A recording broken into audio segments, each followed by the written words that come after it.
the Marley Bird YouTube channel. In this video, I get to show you some brand new yarn on the market by Red Heart. It is new to their Super Saver line and it's called Super Saver Fair Isle.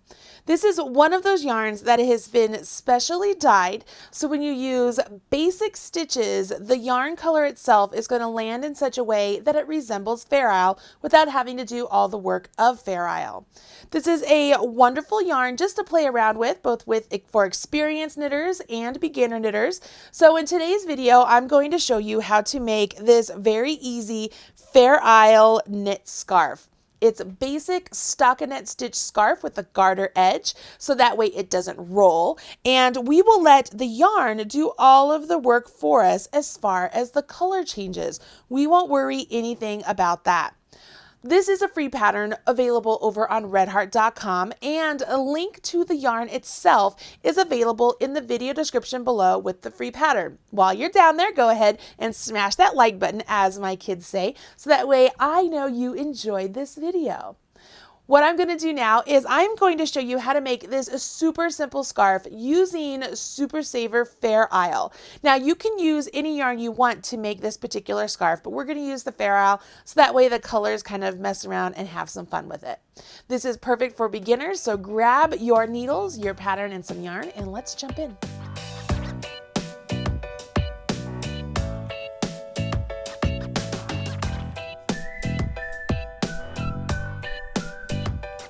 If you're following along with the pattern, I want you to see what materials you need. Of course, you need the free pattern. You're also going to need 2 balls of the Super Saver Fair Isle. You need a pair of size 8 or 5mm knitting needles, good pair of scissors, a wonderful bent tip tapestry needle.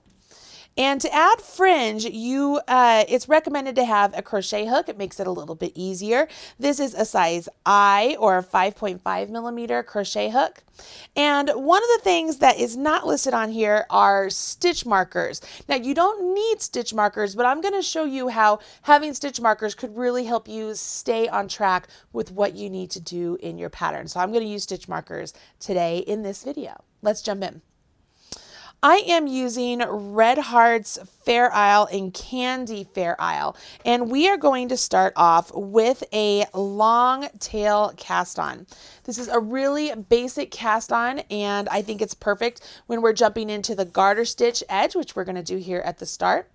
For a long tail cast on, you want to make sure you have a tail that's long enough for the number of stitches you're going to put on. We're going to put on 28 stitches.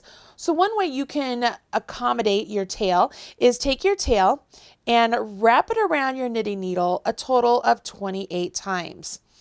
Once you have that total of 28 times, that gives you an idea of how long your tail needs to be. I still give myself a little bit extra room, and it's at this point that I will put my slip knot. To do a slip knot, you take the tail of your yarn and place it in the palm of your hand. Take your working yarn, wrap around your forefinger and your middle finger. When you come back up, cross over. Now you will turn your hand over, go underneath this front loop, and grab the back loop and pull it off. You've now created a slip knot. We will put that slip knot directly onto our knitting needle.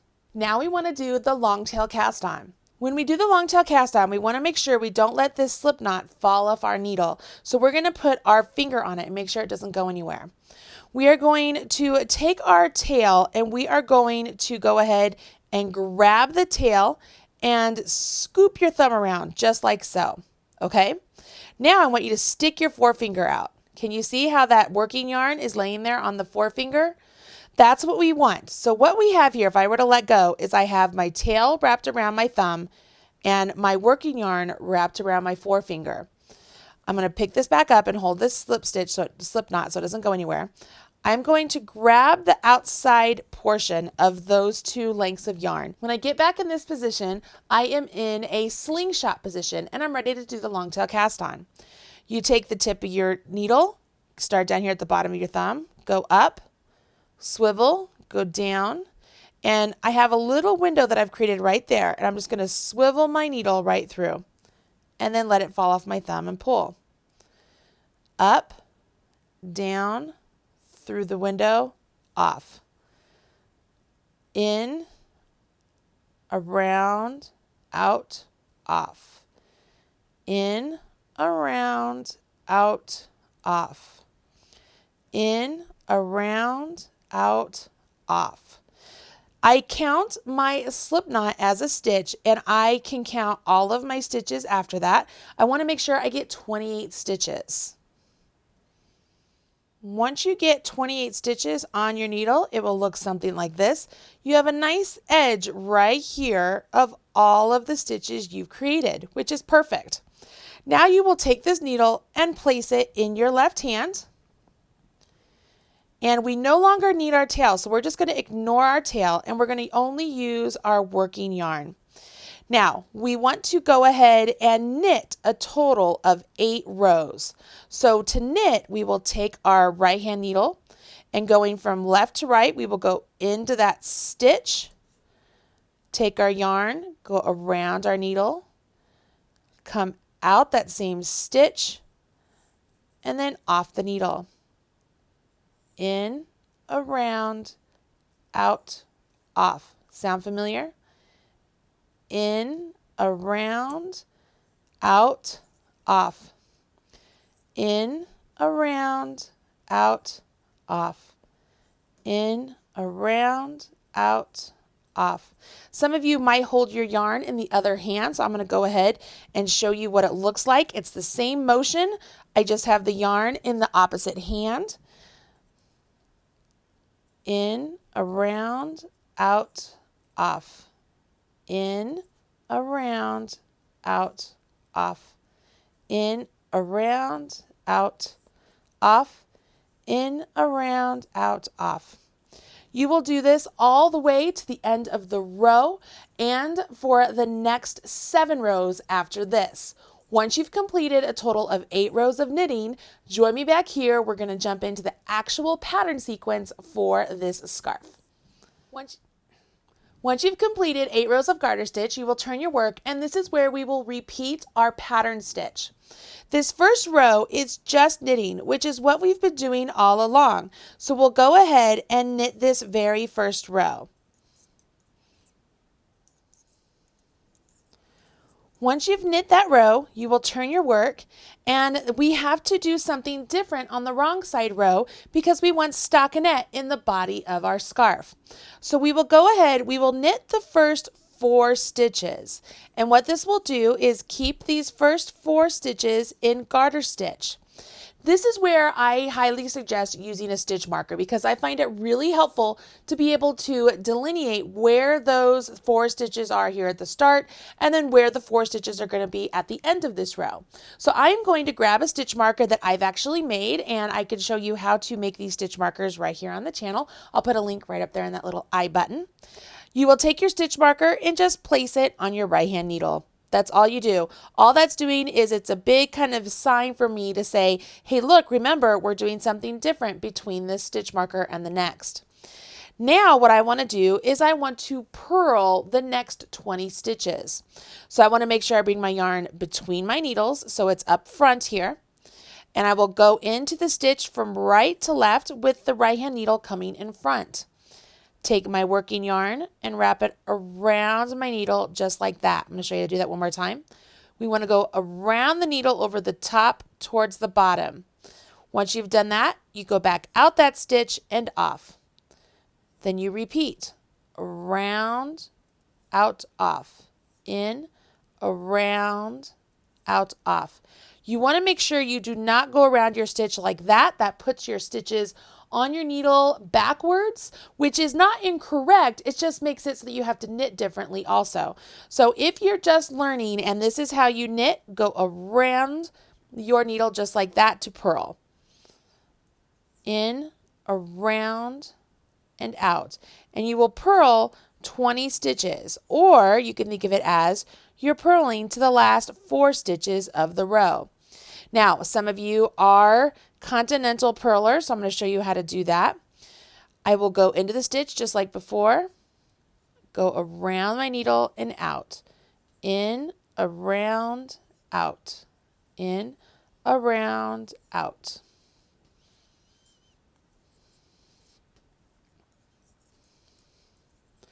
When I get to the last 4 stitches, I will place a second stitch marker because then the last 4 stitches, I want to knit those. I don't want to purl them because I want those to be garter stitch. Oh, I just dropped that last stitch. So what I will do is I will take another stitch marker, place it directly onto my right hand needle. Just ignore it, put my yarn to the back, and knit these last 4 stitches. Now I will go on and repeating these 2 rows, repeating row 9 and row 10. I will knit every time I am on my right side and then purl in between my stitch markers when I'm on my wrong side. When I turn my work, I will just ignore my stitch markers on this row because they don't really make a difference over here because I'm knitting all the way across. It's when I get to my wrong side when I have to purl or knit the first 4, purl all of these, and knit the last 4 that my stitch markers are going to be a big clue to me to say, hey, you got to do something different. To work with stitch markers, because some of you may have never worked with them before, it's really easy. Don't overthink it. You are simply going to knit to where the stitch marker is, and then you just slip the marker over. So there's where my stitch marker is. I'm just going to slip it over to the other needle, ignore it, and carry on. As you're working along on this project, you'll begin to notice where the yarn itself is starting to make that Fair Isle look that the yarn is known for, is named after. And it is really just done with the way the yarn is dyed. It just kind of gives a blurry Fair Isle look. Just a lot of fun.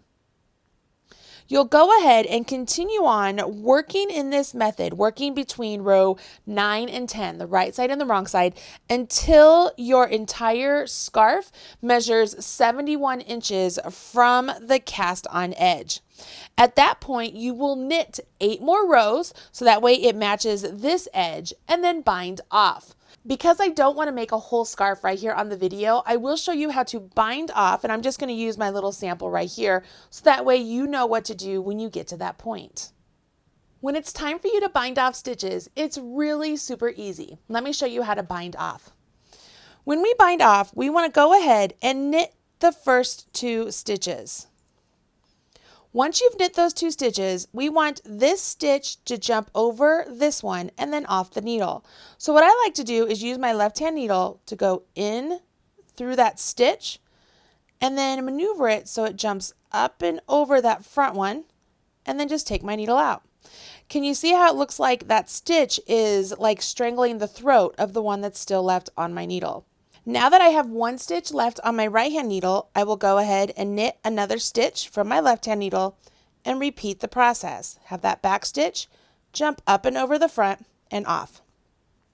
You'll do this all the way to the end of the row.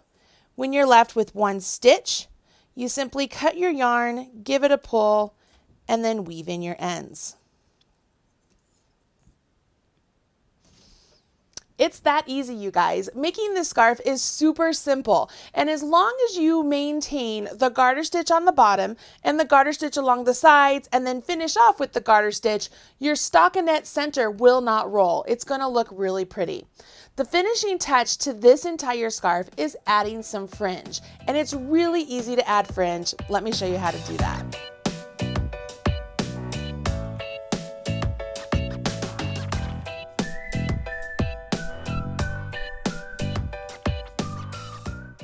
When you want to add fringe, it's really as easy as cutting some lengths of yarn and then folding them over and applying them to your scarf. The designer, Sarah K. Hartman, wants you to have 10-inch lengths of yarn, and she wants you to have 5 of those lengths of yarn per piece of fringe. So what I'm doing here is I'm just guesstimating 10 inches, and I'm getting myself 5 strands. Now you can do this all individually, kind of like what I'm doing, or you could do it all at once and then, separate all of the strands out into 5 strand bundles. But this is easy for me for demonstration. So I have 5 strands here. All I'm going to do is I fold them in half, just like so. And it's at this halfway point that I want to apply it directly to my scarf. So I want to make sure that I have my fringe added as evenly as possible down here at the bottom. So you can go ahead and figure out how many fringe tassel-y kind of things you want to add to the bottom, and then space them out evenly along the bottom. I like to always place my first one in the center and then work out from there. On the right side of your work, so if this were my right side, because see my stockinette's right there, so this is the right side is facing me. I'm going to find the center portion. So here's my center. I'm going to take my hook and I'm going from the wrong side up towards the right side. Can you see that? And once I've done that, with my hook, I'm going to take where I folded over that fringe, and I'm just going to place it around my hook. And then using my hook, I'm going to pull it through the stitch that I went into. Okay, you have to maneuver it a little bit. Just pull it through the stitch you went into.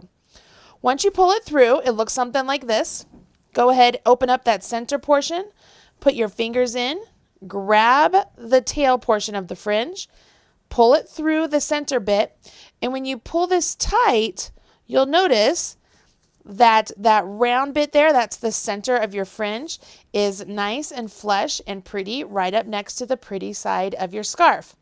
Now all you would do is create more fringe and evenly space them out directly from the center portion out to the edges. You'll repeat that on the opposite side of your scarf, weave in your ends, and you have a complete scarf. Now, because I don't have a completed scarf right here, let's take a look at the pattern so that we can see how this yarn works up and how it gives you that resemblance of Fair Isle. I'm going to go ahead and take all this out of the way and pull this in. And once again, you can see here in the scarf that the model is wearing, which is this one, it has some kind of blurred out Fair Isle look. And over here where it's laid out flat, it's almost easier to see where you get some really cool Fair Isle sort of look.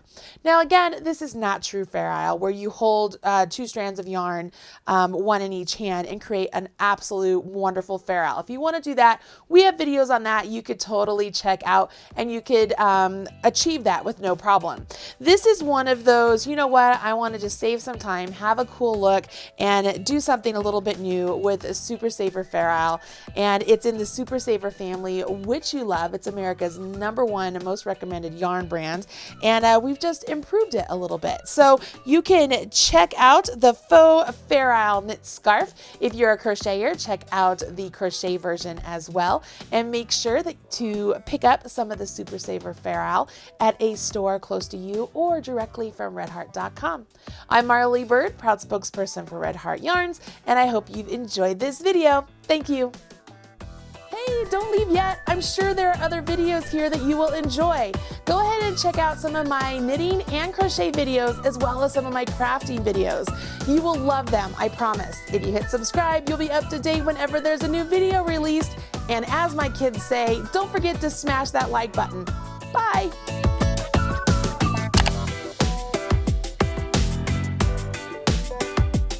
Everything you need to know about knitting or crochet can be found right here on the Marley Bird YouTube channel. Learn with Marley Bird. Visit youtube.com/Marley Bird.